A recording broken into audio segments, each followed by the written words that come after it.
Welcome back to Have You Ever Heard? I'm Enzo. I'm Morgan.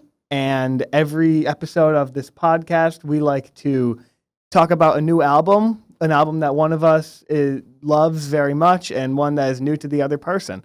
So this week, I got to choose the album, and I chose one of my all-time favorites, one of my Desert Island albums, one that I could listen to a bunch and never get tired of. I picked, and I actually brought the vinyl, Paradise Theater by Styx. This is, I think, for all intents and purposes, an underrated album, even though there are a couple big hits on here. But I was very excited to share this with Morgan. So, Morgan, what are your thoughts on this album? Well, my first thought here was I've never heard that term before, Desert Island album? Yeah. What does that mean? So, you know, people say, like, if you had 3 albums to listen to, if you were on a desert island and you only had 3 albums and, like, a solar-powered record player, what would they be? What could you listen to for the rest of your life and never get bored of? I've never heard that. You never heard before. that? People play it with, like, movies or, like, albums. Never. Yeah. Never. The only things I've seen is like, oh, what would you bring? Like a knife, like stuff like that. No, like this is like that, but not survival. Not survival. It is survival though. Of course, it's survival for the mental. That's Definitely. very important. Yeah. What I noticed about this album though, first thing I noticed, so I put it on the TV to like listen to, and when you put it on the TV, it was through Spotify. They have like this background, and it says Styx, and it has all 7 of them up there. So my first question came upon like this: is like, are all 7 of them always in the band? No. Okay. There's only 5 in the band when this album came out. That's interesting because they showed 7 of them for this. Yeah, the lineup has changed a bunch. Really? So this was their 10th album, which is insane. Like, especially we talked about Frank Ocean Yeah. last year. This was like 10 years into their career, and this was their 10th album, less than 10 years. And this wasn't the original lineup, and it's not the current lineup, but this was like considered Current lineup, they're still going? Oh yeah. Awesome. Yeah. But this is considered like the golden lineup. Okay. I'll explain more about that. I'm really interested in their development there, but I really like this album because the first like few songs really reminded me of like Electric Light Orchestra. Ooh, okay. Like very like, this is like Evil Woman, Xanadu-esque, you know? And I was like going along with ELO, it's Guardians of the Galaxy. And I was like, I love Guardians of the Galaxy. And I was really excited listening to the first few songs of that album. I was really just like getting into it, how they flow with each other. And I was playing like Go Fish at the same time, to be honest. I was like, this is awesome. You were at work, right? I was dancing. No, I was actually home. Oh, okay. I was home That's listening good. to this one, but I was playing Go Fish. And if I'm dancing while I'm playing Go Fish, that's a good album because, I mean, Go Fish is your the most... benchmarks for good albums like change every single time we talk. Well, I was gonna get to that too. I think I could sleep to this album because I like enjoyed it like that much. I was like, this is like relaxing to my head. Like even though it's more like upbeat in the beginning, I'm like, yeah, like I can mess with this. And I was like, I'm really relaxing, and then I could go to sleep by the end of the 40 minutes. It's honestly like it's easy to listen to, but I think the last like few songs it really like slows down a bit.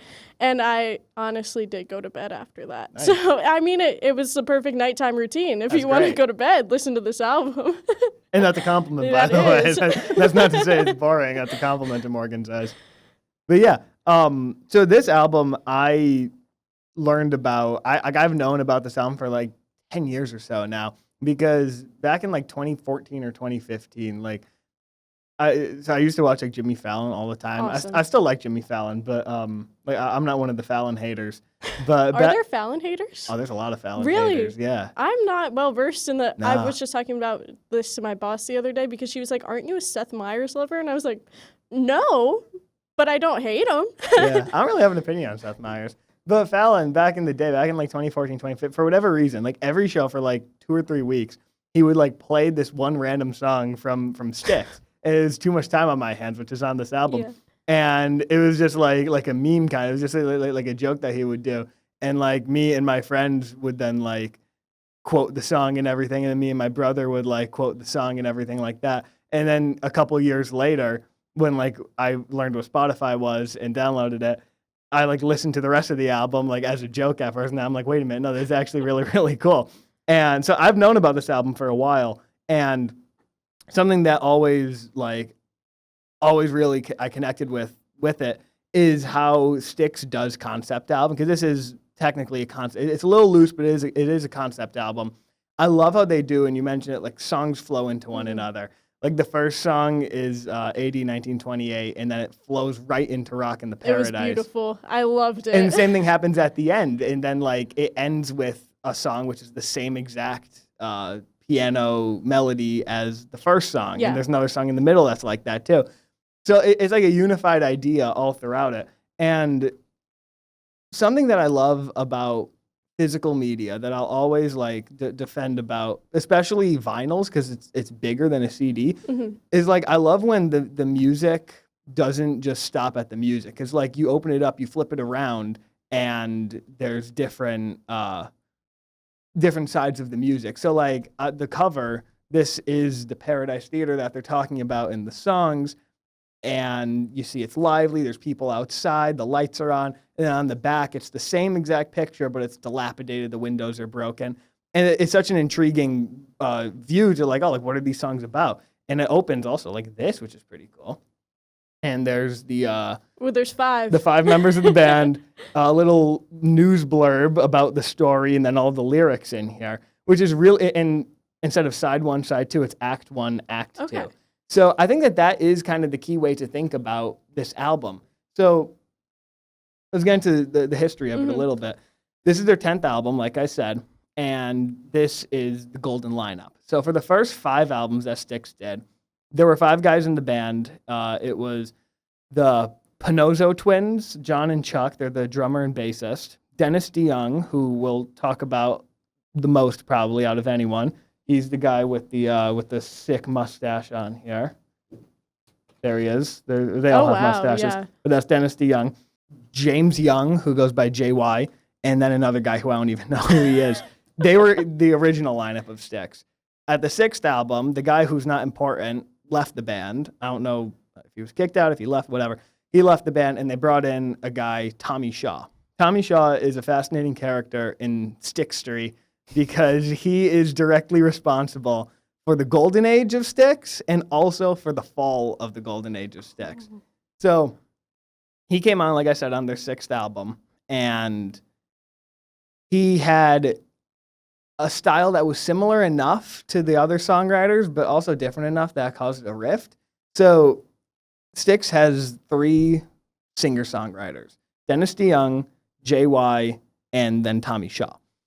JY was always kind of like the metal guy. His songs are always the most intense, most angry songs. Tommy Shaw was like a hair metal guy. He wanted to be a rocker and have a good time. Dennis DeYoung was a poet, and he really wanted to dedicate the album to being more than just music. He wanted it to be art. He wanted to tell stories and everything. He's considered to be the father of the power ballad. So Dennis DeYoung and Tommy Shaw kind of butted heads because Tommy Shaw just wanted to have a good time and play guitar on stage, and Dennis DeYoung wanted to tell a story. So this album was kind of their first foray into a concept. Dennis DeYoung designed the whole thing. His name is inside here. It says original concept by Dennis DeYoung, and he wanted it to tell a story of like a changing America. The Paradise Theater is a real place in Chicago that was open from 1928 to 1958. The first and last track on the album is 1928 and 1958. And he kind of saw that as a symbol of this big, beautiful theater that was built as this monument to movies, to go like escape the world and everything. But then the building itself couldn't escape the changing times in America. Right. People weren't going to the movies. People stopped dreaming like that. It became expensive to keep up with this beautiful building, and then it was demolished. So you go through the songs, and every single one kind of has this idea to it. So like in AD 1928, the first track on the album says, "Turn on the theater lights, brighten the darkest skies."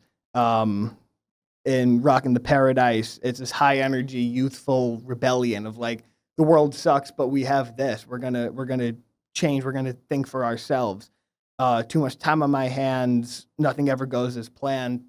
It's like life is can be empty, can be kind of meaningless at times, but best of times then is the next song. We're going to stand up to the negativity, focus on the good, and escape from that. So, and that's just the first, like I said, act one Right. of the album.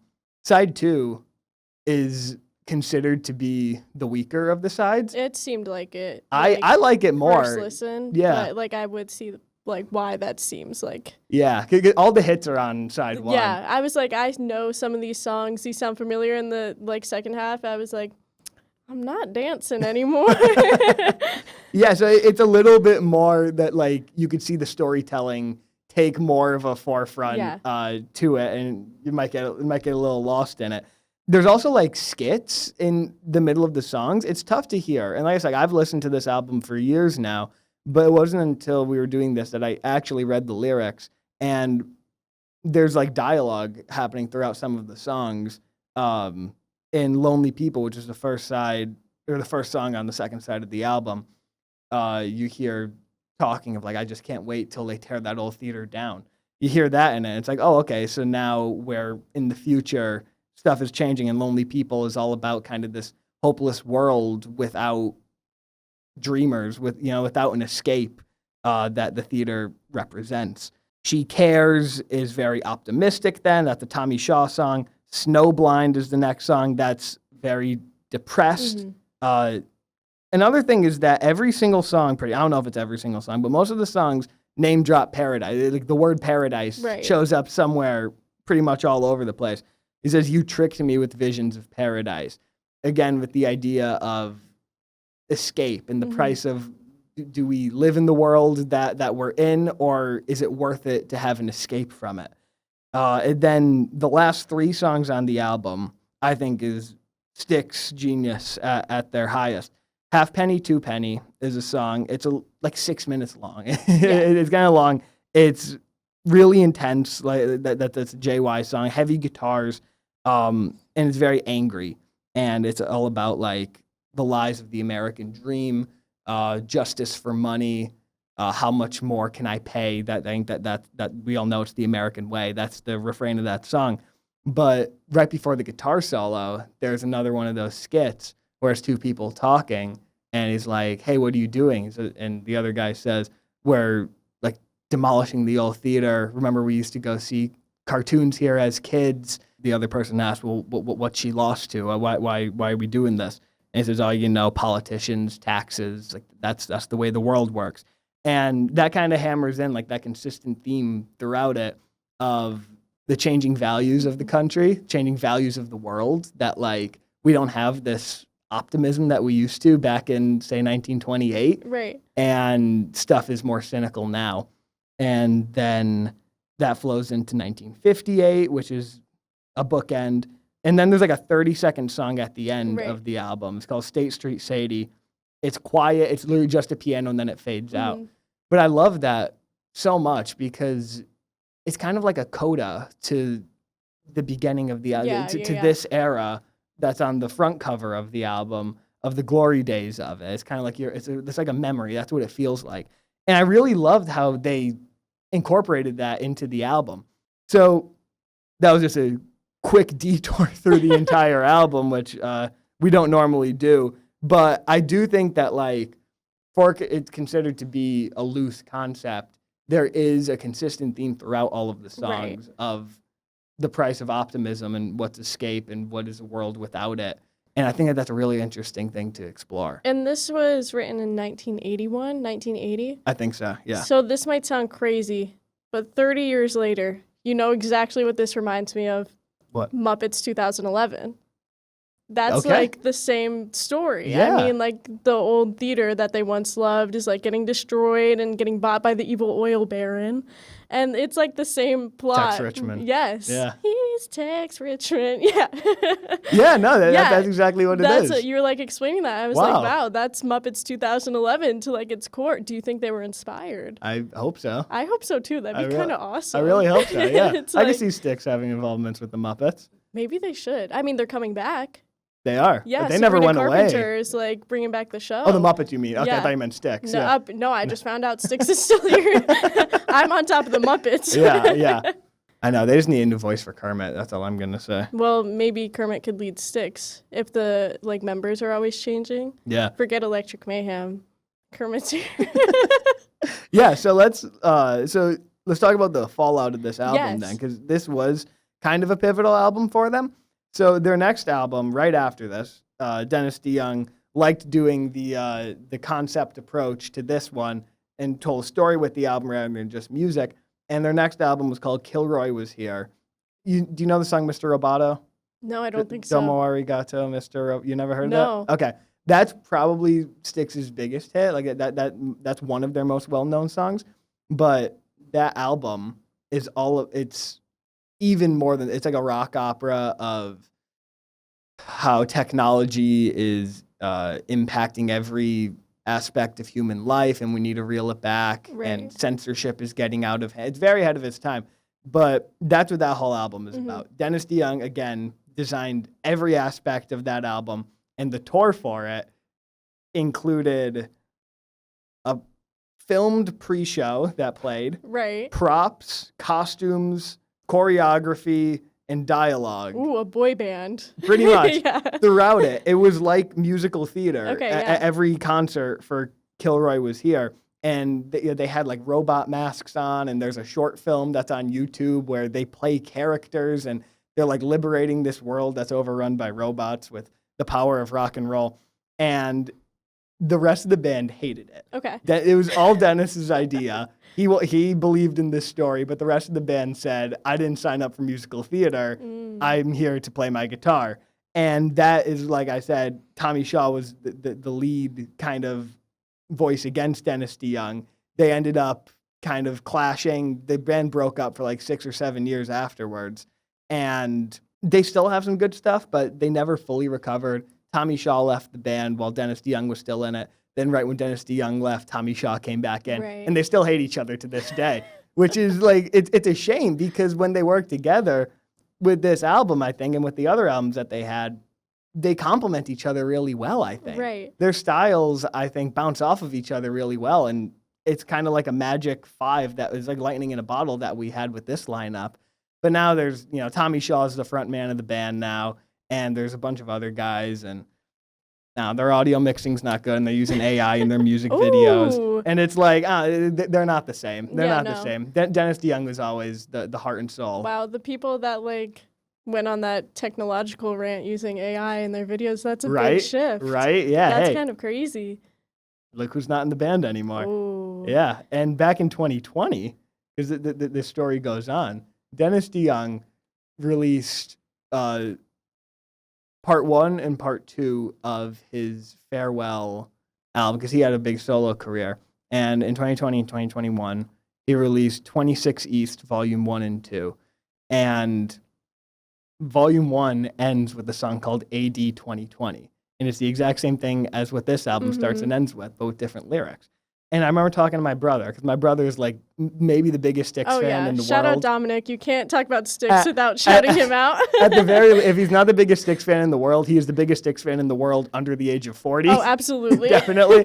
I think he was like ranked number 2,000 globally on a Spotify That's rap for awesome. Styx.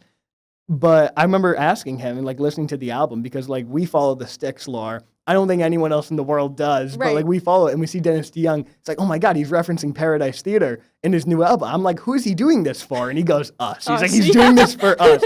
Like, I love when artists, and you don't see this enough. This sounds silly, but I love when artists seem to be like their own biggest fans. Like they view their body of work the same way that their biggest fans do, with the same criticisms, but with the same praises also. And I think that's a rare thing to see. And I think everyone should be their own biggest fan. Yeah. I feel like that's how you get through life. I feel like that's like kind of the key to happiness too. Yeah, definitely. So that's like great to see, because yeah, artists are not doing that. They like take criticism so deeply. Yeah. Or they'll be the biggest fan to like the worst of it and be like, well, I'm the best. I'm the best. I'm not going to say who I think does that, but I know who does that. Okay. All right. But like to see like Dennis DeYoung, like there's articles of him ranking the Styx albums from worst to best, and he's like, yeah, this one kind of sucks. Right. And then he's like, this one is like, this was our best work. And like, it's so refreshing to see artists view their music like the way we do. Yeah. And who would be like their biggest like competitors, would you say too? Styx? Yeah. I'm not sure because like back in the 70s and 80s they were huge.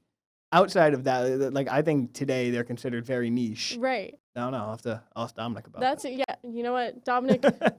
We should bring in him for a guest. Fun fact about Dominic actually is that his Letterboxd profile picture is him dressed up as Dennis DeYoung for Halloween. That's awesome. From the music video for Too Much Time on My Hands, which is on this album. So the lore, it runs deep. The Styx runs deep in my family. I just love how this is a group who like nobody really cares about. Yeah. At least now, nobody really cares about them. But there's this larger than life vibe to all of their music. It takes itself so seriously, but also it's so silly. And like Dennis DeYoung is an advocate for it, even though he's had nothing to do with the band Right. for the last 30 years. And I just love it when, like I said, music is alive beyond just the songs. It's awesome. Also, like, I was thinking while you were talking, I was like, I wonder how Bob Dylan feels about Styx. Because, you know, he's so opinionated, and he was like, Is he? yeah. Yeah. Bob Dylan is so opinionated. But he kind of did, like, that shift, like, where he was, like, moving toward, like, the electric, obviously, stuff like that. And it's like, how do you feel about other progressive music artists at the time? Do you love them or do you hate them, you know? Because do you see that as competition? And I honestly don't know if Bob did it because he loved it or if he just hated everyone around him and wanted to do it. So, like, Yeah, stuff to tell with him. it's so bad. It's so bad. But it's like when you're seeing this, like, sort of music take place in the 70s and 80s, I just wish if I had a time machine, I always say, like, I would go back in time and see, like, Woodstock. Like, see, like, events like that, like, pivotal music events, because obviously you can't change the past, so you might as well, like, enjoy what happened and just see for yourself how society reacted about it. And I feel like this definitely, like, could fit in that vibe, too. And that's kind of exactly what the subject matter of the album is Right. about. It's about changing times, and it's about our relationship with art and what that means for our lives. I think that's really ahead of its time in its music. Styx was like every single album kind of sounds totally different than like they changed their sound a bunch. They're progressive rockers, obviously, but I think that with this album, it's definitely lightning in a bottle. Right. That's what I consider. Is this, like, their most popular album? I'd say it's either this, the Mr. Roboto Right. album, and another one called Grand Illusion, which, you know, like Come Sail Away. Yeah. There we go. yeah. We have a winner. Hey, she knows a Styx song. Yeah. That's probably their big ones. But, like, two of their biggest hits were on this on album. this album. Yeah. Yeah. I did know like a few of the songs on this album, Mm. and I didn't know that it was them or that I knew them until they started playing. I was like, oh, I That's know what, this like my song. mom says all the time. If, like, a Styx song is playing, she's like, oh, I know this song. Who sings it? And we're like, Styx. And she's like, this is Styx? like no one knows who Styx is.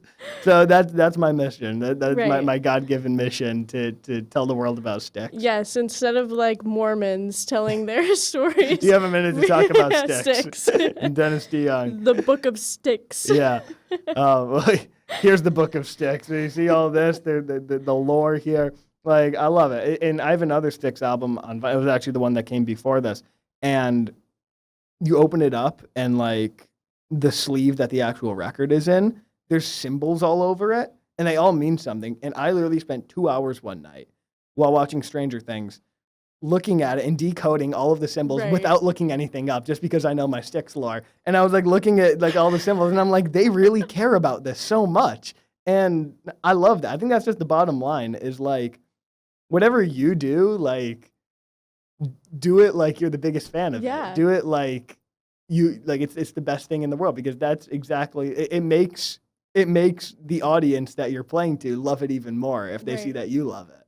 I honestly, I really liked this album, so I'll probably look at a few more of their things from now on, but Definitely. I'll take note about these changing band members, though, because Yeah. that was the first thing I noticed about them. So the fact that is also such a big part of their story, Mm.